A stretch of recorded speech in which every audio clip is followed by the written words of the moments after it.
So, liebe Leute, wir kümmern uns jetzt mal in Narbel um den Kongress, oder wie soll ich sagen, das Regierungstreffen, um die Welfare Situation, also da geht es um Bildung und Krankenhäuser.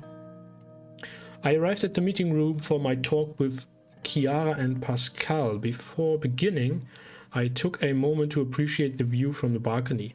The mountains of Narbel were completely covered with snow. While I was mesmerizing by the scenery, Pascal Bennywall walked up to me. Jetzt lernen wir ihn endlich mal kennen. Mein Minister of 2 Monate nachdem wir das Amt angetreten haben. My Minister of Health was, ironically, somewhat portly, having gained a few pounds since his breakthrough as a best-selling writer. But his authority on social affairs could not be questioned. Such a spectacular view. Sierra Walder, the Minister of Education, joined us on the balcony, dressed in a sky blue pantsuit. Her preference for trousers over dresses had made her the subject of much palace gossip, but it didn't seem to bother her in the slightest. Spectacular indeed.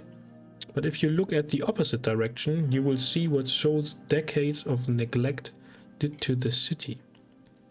Most of the people living in Narbel are workers, farmers, and their wives and children. They are breaking their backs for close to no pay, all thanks to greedy corporations.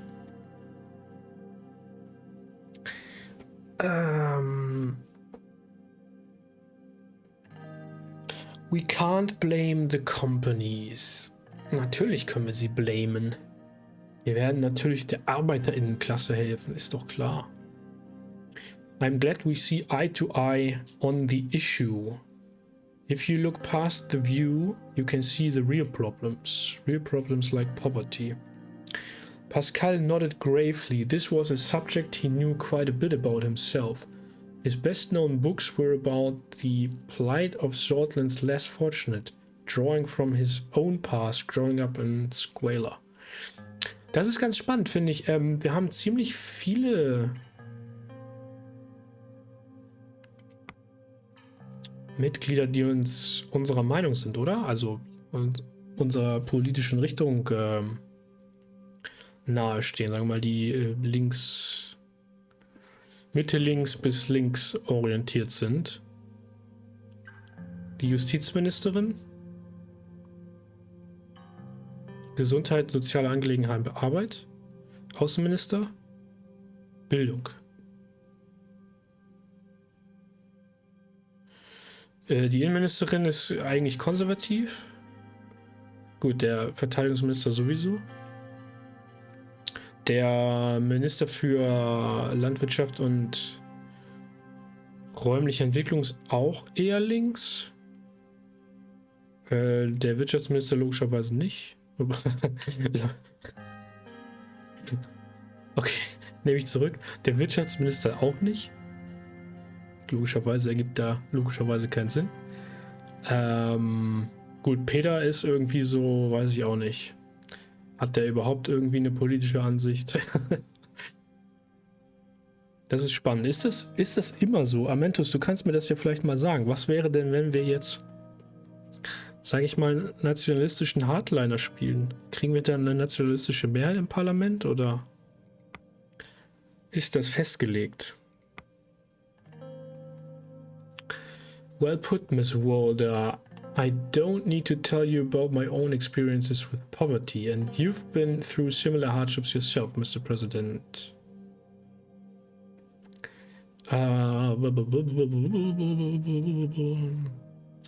It feels like the cards are stacked against us. Exactly. It feels as if there is no way out. You don't have to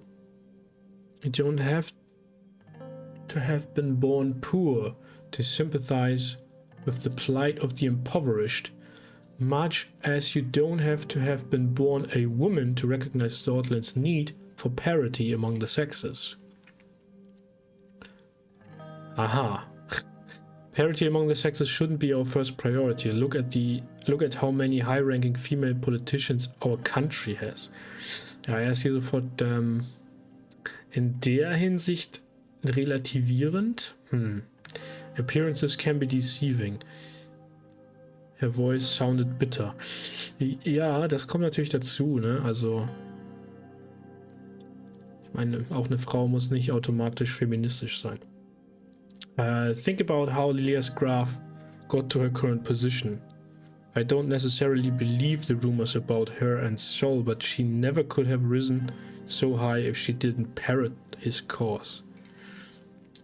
Gloria Torrey, is it an accident that the first female assembly speaker is such a staunch conservative? And then there was Alfonso's habit of promoting women to prominent positions to give Sordland a progressive sheen while accomplishing nothing in reality. While women in places like Narbel are denied any opportunity to advance, the government can use a handful of female politicians from wealthy families, myself included, to pretend their only obstacle to success is their own lack of initiative. Meanwhile, those of us who don't use our clout to help powerful men stay in power are denigrated as angry spinsters. I ask you, Mr. President, does anyone care that your strategist, Mr. Galate, doesn't have a wife?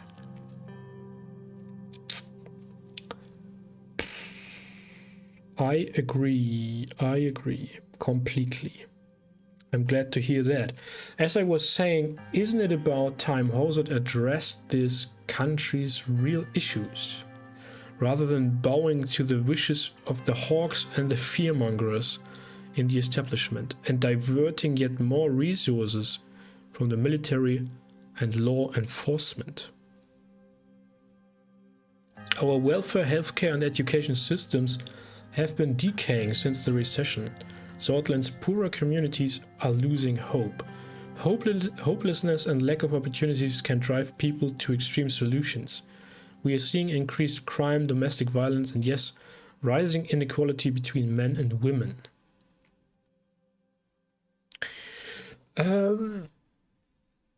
Lileas will take care of crime. Those issues must be tackled from different directions. If only we could stop the recession. The capital must be prioritized.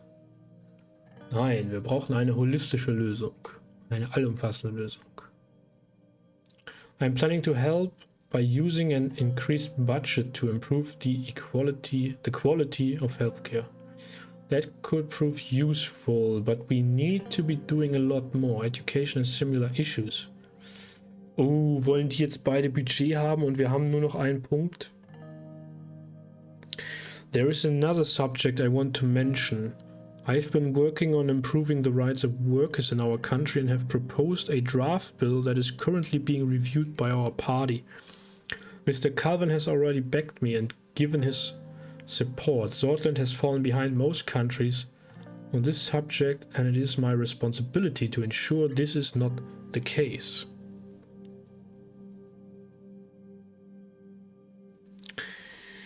Arbeitsrecht.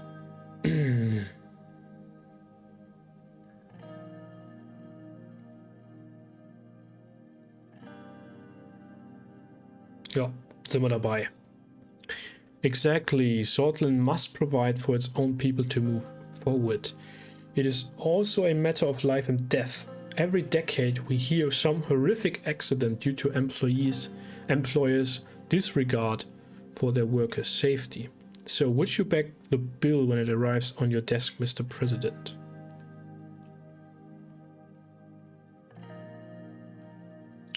I would need to evaluate the contents in detail, würde ich mal sagen. Einfach grundsätzlich. Ninja, mach's gut. Auch dir einen schönen Abend noch. Bis die Tage mal. I would be very interested in supporting it. Grundsätzlich ja. To make a decision, I would need to evaluate the contents. Ganz grundsätzlich stimmt das, ne? Also, auch wenn ich es natürlich unterstützen möchte, muss ich mir das angucken. You will receive all sections in an outline. It's getting a little cold out here. Let's head inside and continue our discussions. The meeting room was already prepared for state business. Small gifts for each of us had been placed on the table by the municipality. We took our seats.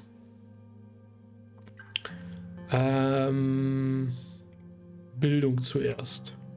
With pleasure. Swedish education is free, but we have a very outdated system that I want to reform. The other important issue is the lack of access to education in rural areas, especially for young girls. Your administration has the power to solve both problems. My highest priority is to get enough funding to be able to build schools in rural areas while I cleanse our education system of its nationalistic indoctrination and sexist teachings.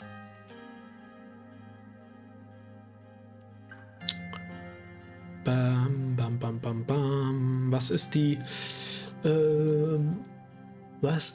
denn hier die spannendere Frage? Wie viele SchülerInnen und LehrerInnen haben wir?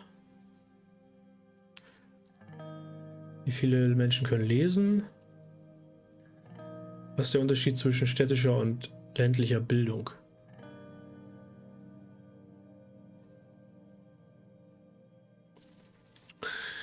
Fragen wir das mal. Urban areas have 3 times the number of schools per 10,000 people compared to rural areas. Rural areas also suffer from lack of teachers. That's not a very good ratio. The situation is worse than expected. This is one of the most important problems we face, if not the most important. The most important. A huge part of the population is forgotten in terms of welfare. Wie viele SchülerInnen zu LehrerInnen haben wir? Currently there are about 5 million students. 3 million in primary education, 1 million in secondary, 1 million in tertiary. There are 155,000 teachers. Sordland is full of young and bright minds. Full of potential. We should keep striving to make education available for all. I think there needs to be a change in the way of thought. We should help children to question and educate themselves. Oh yeah. The literacy rate of Sordland is at 80%. This is a very good indicator for future growth, but it needs to increase. It's also far lower among girls than boys. If I remember correctly, the most illiterate areas are Bergia and Angland. That is correct, although Lackhaven skews the statistics for the Nargis region, which also has a vast number of illiterate citizens. This underlines my point about the lack of access to education. Dankeschön. I want to hear about the healthcare system. Sordland has a free healthcare system except for a few private hospitals operating under it. Most of the populace receives adequate treatment. Health issues primarily appear in rural areas due to lack of quality services. I'm doing my best to ensure that citizens of all ages receive the best healthcare they can. I also personally want to solve the high infant and maternal mortality problem. Kinder- und Müttersterblichkeit.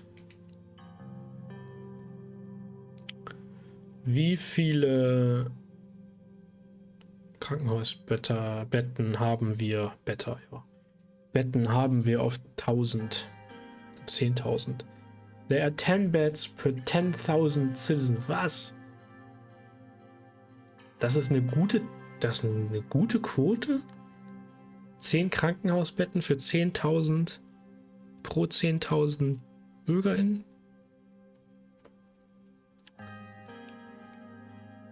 We see a lower number in the countries of Agnolia and Velen, but obviously can't match Lesbia and Valksland. Agnolia and Velen are hardly countries to take as a standard, but it's good to know we aren't in a huge health crisis yet.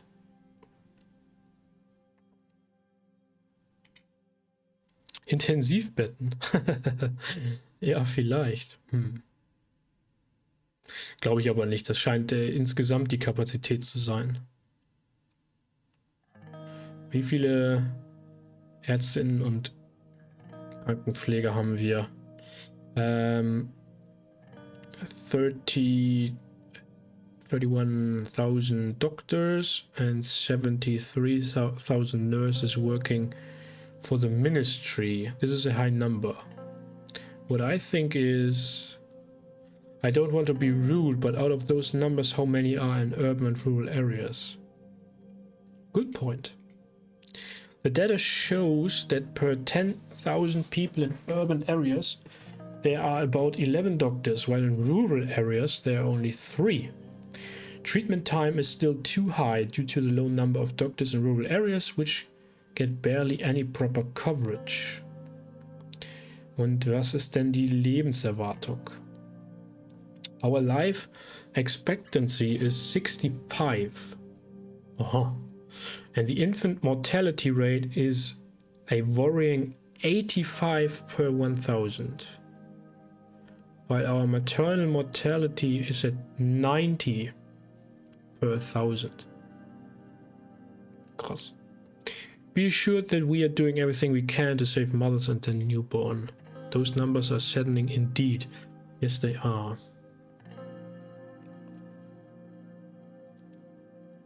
We must do everything we can. We are working very hard on improving the quality of the services. Thank you, Pascal.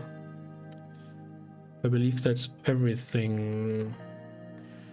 Chiara stood up and moved towards the window. She took a deep breath. What is it? Look at this impoverished city, the streets full of potholes, the hospital barely functioning, the school half open. This is not just about Seoul or even Alfonso failing. This decay in Sordlands' forgotten regions has been going on for many decades due to structural corruption, which is fueled by capitalism. Ja, Chiara, wir verstehen uns. Tak insulted more for the country than any of us. Nein. Let's not get in an ideological debate. Warum nicht? We are here to change that trend and provide for the people. Brauche ich auch gar nicht mehr Pascals Meinung dazu hören. That remains to be seen. I'm working on the new education system and your support would be welcome. Chiara sat back down and sighed. One way or another, we need to transform. Greed and unchecked capitalism will not magically provide for the people. Was sind denn deine Pläne, Chiara? My plans require an increase in the government budget. I aim to solve the problems we highlighted with the allocated money. By building schools in these less fortunate rural areas and through fundamental changes to the education system, I will unlock the potential of all our children, boys and girls alike.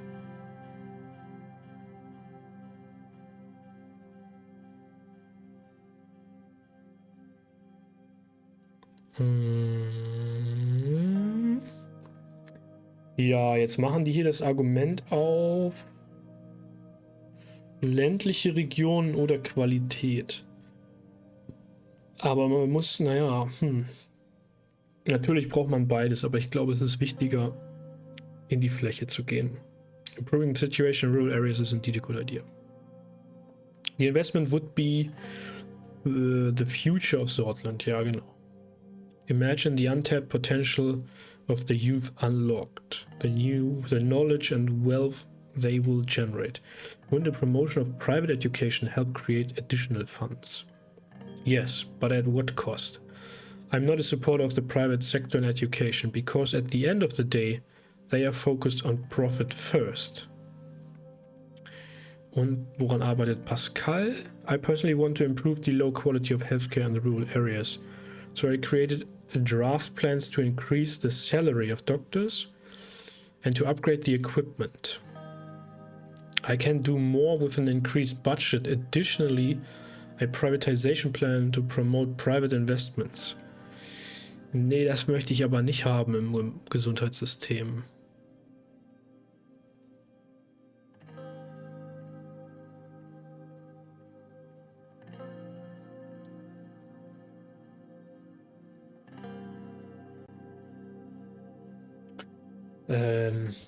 Personally promised that our health system were to be improved. Isn't access to healthcare an issue? Quality of healthcare is less in less fortunate areas matters more. Ja, der Zugang ist doch das Problem. Access is an issue, but not as critical as the quality in these areas. The lack of experienced personnel or equipment causes bad treatment.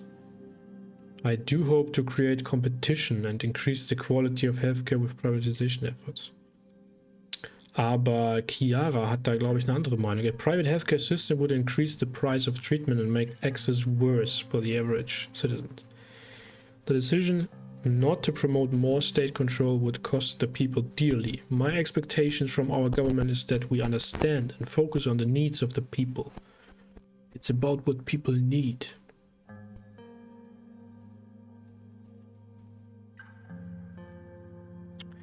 So, wir sind gewählte VertreterInnen des Volkes. Also priorisieren wir ihre Bedürfnisse. Es gibt andere wichtige Dinge. Sicherheitsfragen. I appreciate. Wir sprechen nochmal drüber beim Budget-Meeting.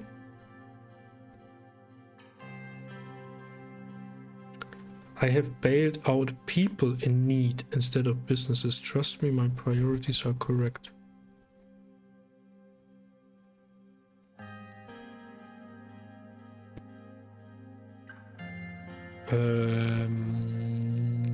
Nee, ich will sie nicht zurechtweisen. Sicherheit ist kein Ding. Die Bedürfnisse des Volkes stehen im Vordergrund. That's reassuring to hear. I don't want to sound cynical, but almost all governments keep making the same promises. We must show we are different. Yeah. I think we covered all necessary subjects. Thank you very much. Thank you for your time. I do hope we won't repeat the same mistakes again and again. Have a good day. The ministers left and I attended other official businesses in the city. The weather was relatively cold, but it didn't keep a group of USP supporters from coming out to cheer at us on the streets. Just by looking at the citizens' attire, it was easy to understand the current state of Nabel. Some people were wearing cloth a few sizes too large. Some kids did not even have shoes. Yet there was hope in their eyes. They were excited to see their president in their city.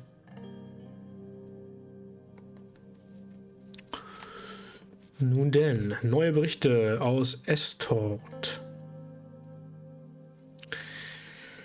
Ein Mitglied der jungen Sorden wurde enthauptet gefunden. The Estort Police Department has found a decapitated body in an abandoned house, where the victim was later identified as Kurt Leinke, a high school teacher and member of the local Young Swords Cultural Center. The victim was discovered to be tortured with hot iron rods before his tongue was cut off. Police suspect the red youth are responsible for the incident. The incident has not been made public. Okay.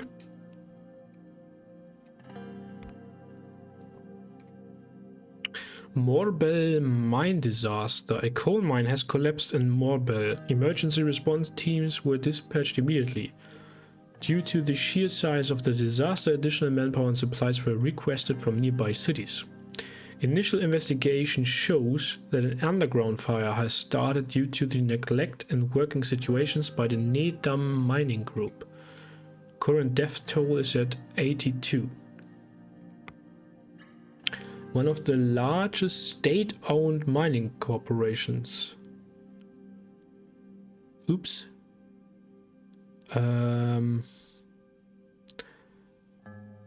Primarily operates in Lauren and Berg, ja.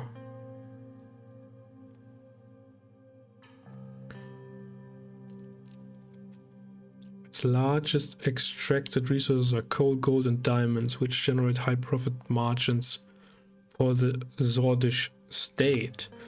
Ja, da sollte man mal ein bisschen bei der Mitarbeiterinnensicherheit investieren. Wir können die Jugendorganisation verbieten. Wir schauen uns erstmal die Berichte an. NFP on Reforms. Kesaro Kibana, leader of the NFP, has announced today that the NFP is completely against any threshold reform. He specifically emphasized that this would lead to unwanted elements entering the assembly and that he is outright against any change to the 10% threshold. Überraschung. Workers' Rights Bill nears completion. The Workers' Rights Act of 1954, proposed by Alban Cleven and supported by Minister of Health Pascal Benniwal, is being prepared for the first draft review. Voices from the labor union showed strong signs of support. A session dedicated to the bill in the assembly proved contentious. The people that form the backbone of the Swedish economy will finally be fully protected by extensive laws, Katharina Horton said, receiving both cheers and boos. Und dann werden wir uns mal in der nächsten Folge anschauen, was wir mit den Jugendorganisationen machen, liebe Leute.